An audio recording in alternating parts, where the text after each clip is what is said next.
Midnight gunfire, a royal palace in flames, women and children dragged into the forest by heavily armed bandits.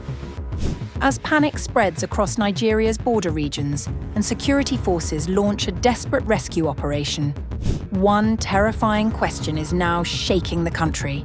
Is the Nigerian state losing control of its most vulnerable frontiers?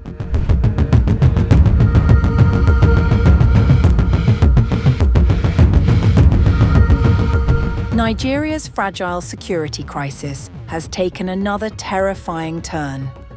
The ancient town of Yashikira in Nigeria's Kwara State has been left devastated after a coordinated midnight assault by heavily armed bandits who attacked both the Emir's palace and a police divisional headquarters in what authorities describe as one of the region's most serious recent security breaches. The attack happened in the early hours of Monday, May 25th, beginning at approximately 12:40 a.m., according to residents and local authorities. A witness told Metro that the gunman was said to have first attacked the palace, where they reportedly set parts of the building on fire before whisking away multiple victims. They set the palace on fire and kidnapped women and children, including the Emir's wives. Another source said the attack threw the entire community into confusion as families searched for missing relatives after the assailants had left the area. The attackers came in large numbers with sophisticated weapons. People were running in different directions.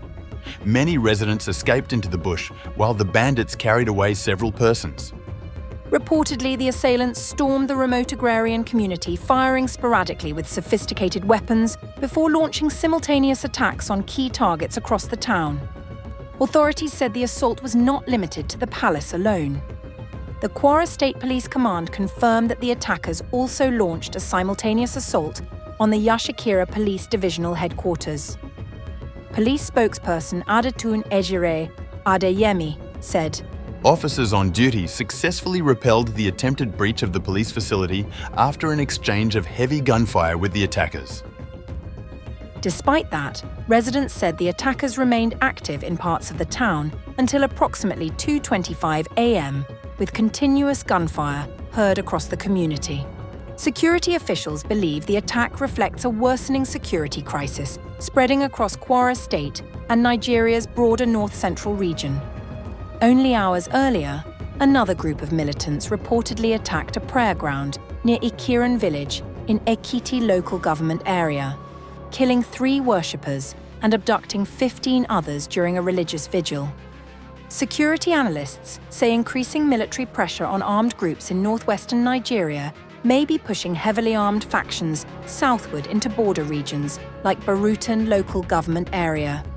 The area shares a porous frontier with the Republic of Benin, creating what residents describe as an increasingly dangerous corridor for smuggling weapons, establishing forest hideouts, and evading security forces. Several residents accused authorities of failing to respond adequately, despite repeated warnings over growing armed activity in surrounding forests. A senior police officer in Barutan confirmed that a manhunt for the attackers had begun.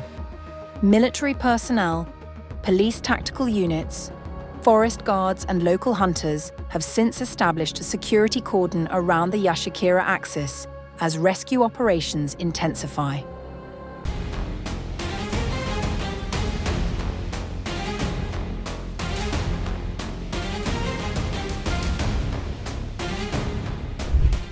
Nigeria's military says a major counter-terrorism offensive has delivered one of the biggest blows yet against ISIS-linked fighters in the country's northeast. Backed by the United States Africa Command, Nigerian troops reportedly killed more than 175 terrorists, including several senior commanders, in a sweeping joint operation targeting terrorist strongholds, logistics hubs, and financial networks across the region. The defense headquarters announced on Tuesday that the coordinated offensive, launched days ago, formed part of ongoing efforts between the armed forces of Nigeria and the United States to dismantle extremist networks operating in northeast Nigeria. According to the military, the operation resulted in the destruction of ISIS checkpoints, weapons caches, logistical infrastructure, military equipment and financial systems believed to be supporting terrorist activity across the region. Director of Defense Information Major General Samaila Uba said, Assessment reports as of May 19th confirmed that at least 175 ISIS fighters had been killed during the sustained operations. The defense headquarters also stated that several senior ISIS and ISWAP commanders were eliminated during the strikes, including Abu Bilal al-Minuki, described by the military as one of the world's most dangerous ISIS operatives. The operations have also resulted in the elimination of several senior ISIS leaders, including Abu Bilal al-Minuki, one of the most significant ISIS operatives in the world.